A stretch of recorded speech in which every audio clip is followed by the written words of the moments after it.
En ce temps-là, Jésus fut conduit au désert par l'Esprit Saint pour être tenté par le diable. Tel est le début de l'Évangile selon saint Matthieu que nous entendons ce premier dimanche de Carême.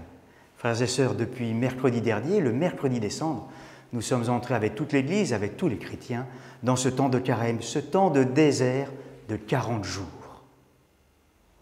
Le Carême est un temps de désert, lieu de la rencontre avec Dieu, lieu du face-à-face avec Dieu, lieu du silence, lieu du cœur à cœur avec Jésus. Frères et sœurs, attention, pour le Carême, il ne s'agit pas d'abord de faire des choses, il s'agit d'abord de se laisser faire, de se laisser transformer, de se laisser convertir par le Christ. D'où l'importance de redécouvrir la prière quotidienne, la prière silencieuse, l'oraison avec le Christ. 5 minutes, 10 minutes, 20, 30 minutes le matin dans le silence avec le Christ. Parle, Seigneur, ton serviteur écoute. D'où l'importance également de redécouvrir la lecture, la méditation quotidienne de la parole de Dieu en vous appuyant sur les textes de la messe du jour. L'homme ne vit pas seulement de pain, mais de toute parole qui sort de la bouche de Dieu, répond Jésus aux démons.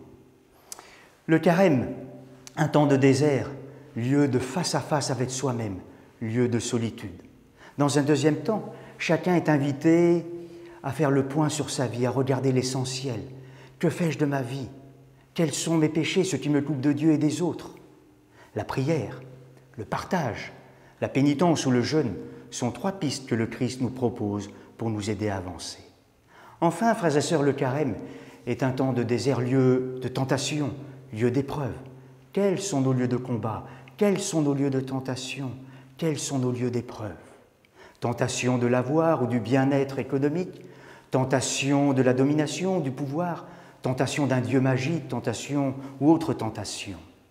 Mais rappelons-nous, dans nos tentations, regardons le Christ. Ne jamais discuter ou négocier avec le démon, mais dans nos combats, toujours répondre aux démons en nous appuyant sur la parole de Dieu, comme le Christ l'a fait dans cet évangile. Frères et sœurs, le Carême est un temps de désert, certes personnel, mais aussi communautaire. Alors oui, portons-nous les uns les autres dans la prière, et spécialement plus les catéchumènes.